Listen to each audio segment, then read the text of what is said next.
My name is David. I'm 46 years old, just an ordinary man with a stable job, a two-story house in the suburbs, and a family that from the outside looked picture perfect. We have two teenage kids, smart, independent, and a wife named Anna. Gentle, attentive, thoughtful in every little detail. I don't know when I started losing her. Maybe it was when work got busier. Maybe when the kids started needing more of our attention. Or maybe it was the day I stopped asking her, "Are you okay?" and truly waiting for an answer. I didn't cheat, I didn't hit her, I didn't drink or yell, but it turns out you can still break someone's heart without ever laying a hand on them, just by slowly forgetting to see them. I remember how much I used to love Anna's eyes. There was something so tender in the way she listened, in the way she would sit beside me when I came home exhausted from work. She never demanded, never complained. Everything at home just ran smoothly, like a well-programmed machine. I worked, came home, ate dinner, watched TV, slept, repeat. I thought that was enough to call it a happy family. Until Noah came. Noah is my wife's nephew, my nephew by marriage, 19 years old, quiet, with a maturity that made him seem older than he was. His mother, Anna's sister, had passed away suddenly after an illness. Anna cried all night, and the next morning, she looked at me and said, "I think we should have Noah stay with us for a while." I nodded. I didn't object. I didn't really care that much either. I just thought it was the right thing to do. But I didn't realize that in the space I had created with my distractions, my half-hearted responses, my long hours in the study and short hours in the living room, something had begun to shift. I started noticing changes, not in Noah, but in Anna. She smiled more. She started dressing more neatly in the mornings. I assumed it was just the comfort of having family around. That's what I believed until one night, I saw them sitting in the kitchen after midnight, the light dim, Anna leaning in to listen as Noah spoke, her eyes glowing with a warmth I hadn't seen when she looked at me in a long time. I turned away quietly, telling myself I was overthinking. I'm not the jealous type. I trust my wife. But I also started feeling like she was slowly slipping away from me, and I didn't know how to pull her back. Dinner became quieter. When I asked, "How was your day?" she would just smile and say, "Same as usual." But her eyes, they stopped searching for mine. I could see Noah noticing her in the way a man notices a woman. He complimented her cooking, listened to every word she said, even cooked for her sometimes. I used to do those things too, didn't I? When did I stop? I knew something had changed, though I couldn't name it. One night, I came home late from a company party. I walked into the bedroom and found Anna already asleep, or pretending to be. Her eyes shut tight, her lips pressed together like she was holding back from saying something. I just turned off the light and lay beside her. But I couldn't sleep a minute that night. The next morning, I woke to a note on the kitchen table. "Have breakfast first. I'm heading out for a bit." No heart, no signature. She still came home, still cooked, still cleaned, but in her eyes, something had shattered. And I was no longer the person who got to know what it was. A week later, I came home and found Noah packing his things. I asked, "Where are you going?" He simply said, "School. I think it's time." Anna didn't say a word. She just stood there, hands clenched, eyes red and swollen. I turned to her and asked, "What's going on?" She looked at me for a long time, then slowly said, "Do you even see me anymore, David?" I froze. She went on, "I'm not talking about that. I mean truly seeing me. I've been here, right next to you, all these years. And you've looked right through me, like I'm just another piece of furniture in this house." I didn't know what to say. Every excuse caught in my throat. I never meant to diminish her. I never meant to make her feel invisible, but I hadn't seen her. I hadn't truly paid attention. And that was the worst part. I wanted to hold her and say I was sorry, that I could change, that I would learn how to listen again. But what I did, out of habit more than anything, was stay silent. And it was that silence that pushed her even further away. Noah left the next morning. Before he got in the car, he said to me, "I know I shouldn't have stayed this long, I didn't answer, just nodded, because I wasn't sure what had really happened either. But the way Anna looked at Noah as he drove off, that look wasn't for a nephew. It was for someone who had seen her, who had reached a part of her I had neglected for far too long. I began quietly watching my wife like a man sitting backstage, looking at a stage he once belonged to. She started waking up earlier. She took better care of herself. She spent time reading, listening to music, and some nights she didn't lie next to me anymore. Like, I don't know what's waiting for me. We haven't talked about divorce. She hasn't left, but I can feel it. It's no longer a question of if, but when. And the most painful part, I understand why. I understand why a woman like her would feel lonely in her own home. I understand why a young man, also lonely, could fill the space I no longer bothered to. I'll blame Noah. I don't blame Anna. I blame myself. I'm David. I didn't lose my wife to another man. I lost her to my own indifference, to not seeing her, to not hearing her, to forgetting that love doesn't die from betrayal. Love dies in silence. After Noah left, the house returned to its usual rhythm, quiet, steady, seemingly peaceful. But something didn't return with it. You know, she was still there, still made coffee every morning, still called the kids down for dinner, but she wasn't there in the way I used to believe. She had withdrawn gently, decisively, not with words, but with distance. It, One morning, I woke up and she wasn't beside me. Instead of her familiar scent on the pillow, there was only cold fabric in an empty room. I went downstairs and found her sitting on the porch, wrapped in a coat, holding a cup of tea, staring into the garden as if searching for answers to a question I didn't have the courage to ask. I used to think that as long as I didn't cheat, didn't argue, didn't hurt her, I was fulfilling my role as a husband. But the truth is more brutal than that. Love is an action, a choice you make every single day. And I hadn't chosen her for years. I started trying awkwardly. I came home earlier, washed some dishes, folded some laundry. Some days I'd ask her, "Are you okay today?" But the answer was always a faint smile and same as always. She didn't open up anymore. I hadn't given her the safety to do that. And now I couldn't expect to take it back so easily. I wanted to touch her hand, to hold her like I used to when we were young. But every time I got close, she would pull away. Not with her feet, but with her eyes.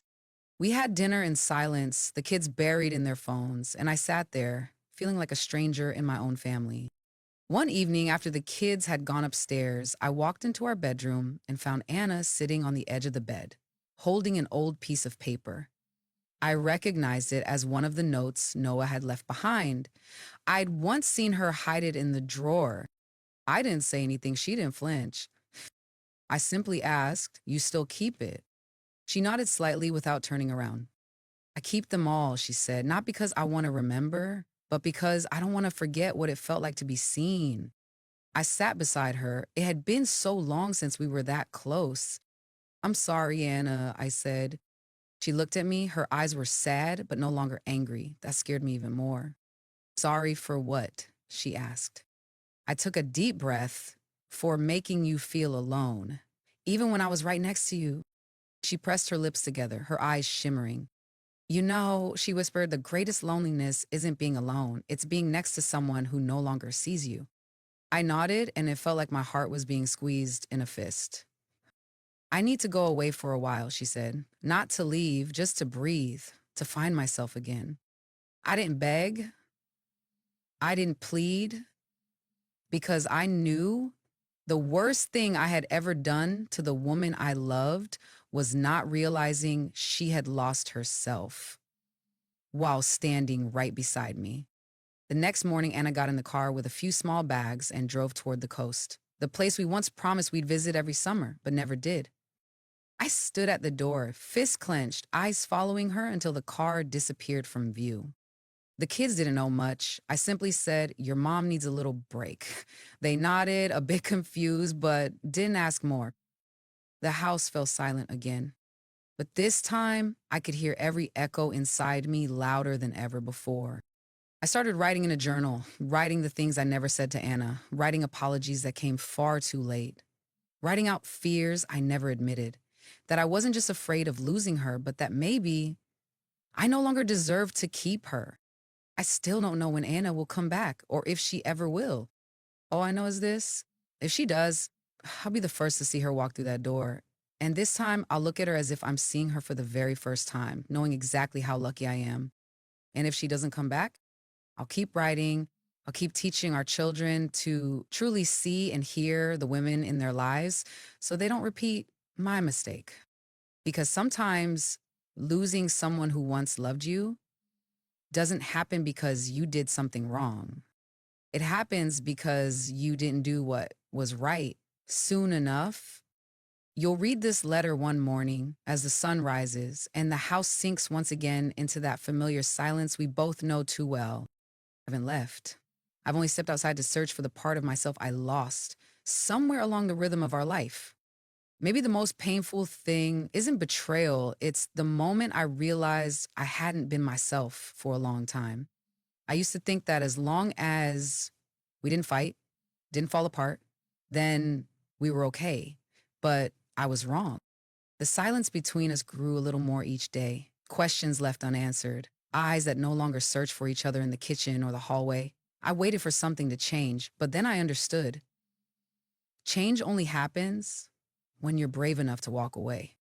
I'm not writing this to place blame. I'm writing to say, I've forgiven you, me, all the years we silently passed by one another. I know I lost my way. I let a stranger, Noah, become a mirror that reflected the most fragile part of me.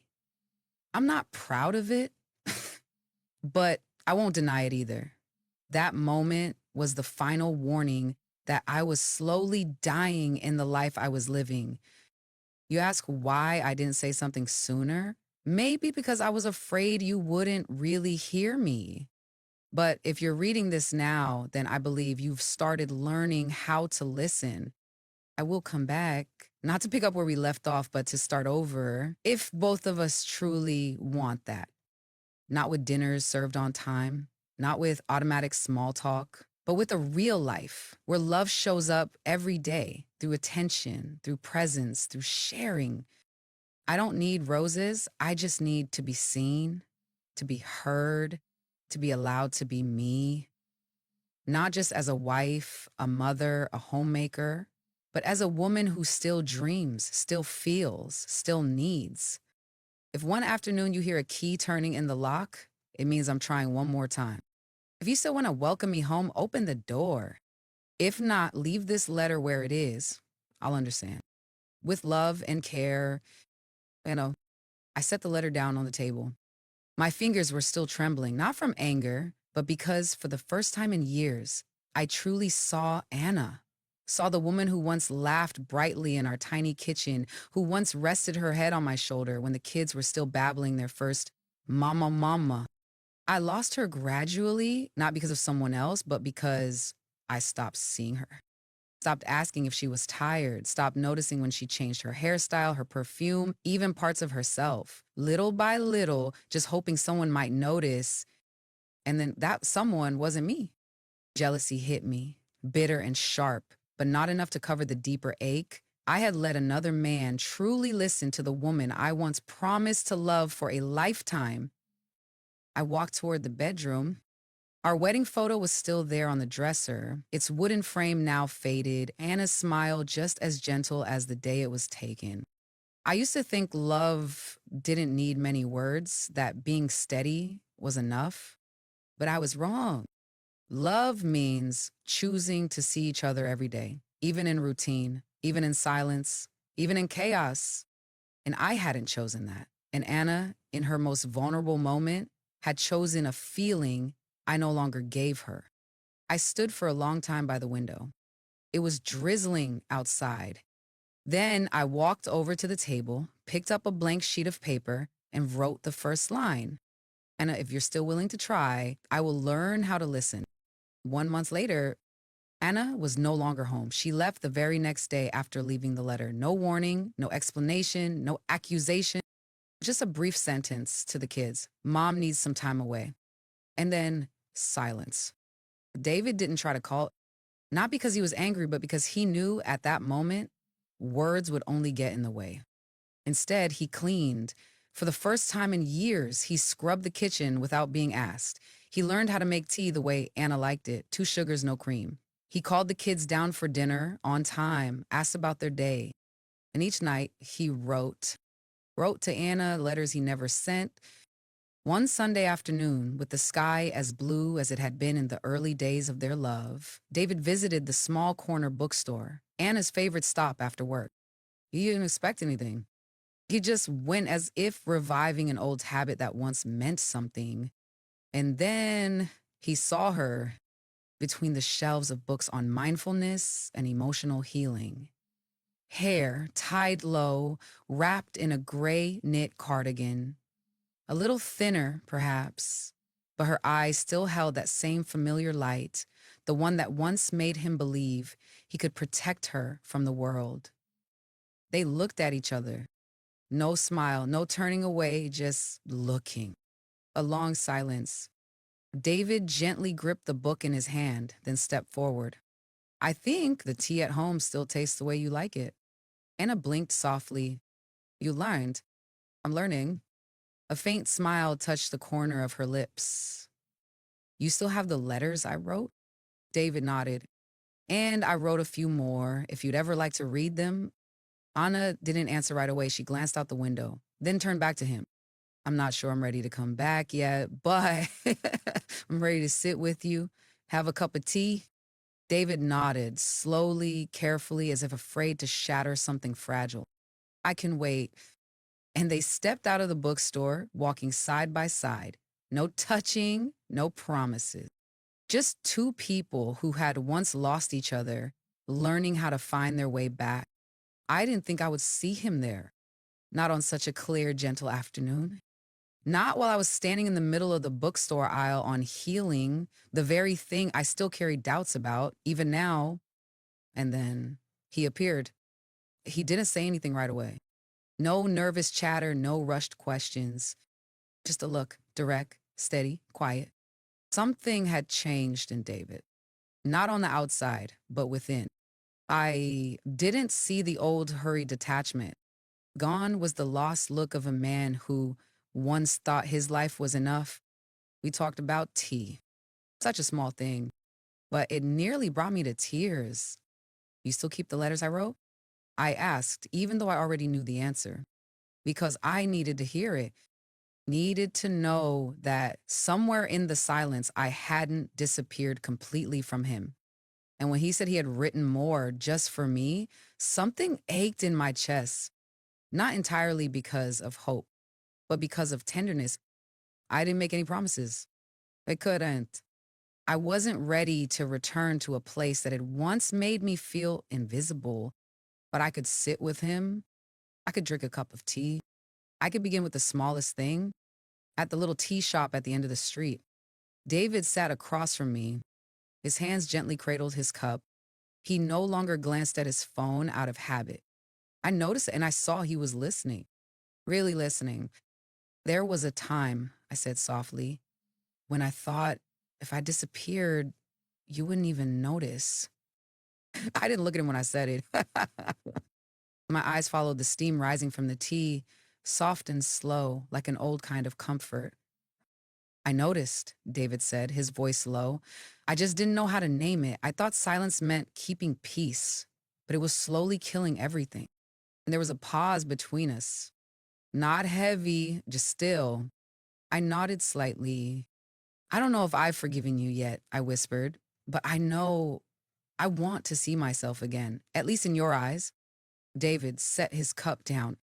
I'm still learning how, Anna, but if you let me see you again, this time I won't look away. I looked at him, not as an estranged husband, not as a mistake from my past, but as someone learning how to love again, through listening, through presence, through stillness. I didn't promise anything that afternoon, but I stayed. And maybe in the quiet of a shared cup of tea, I would find myself again, and maybe even us.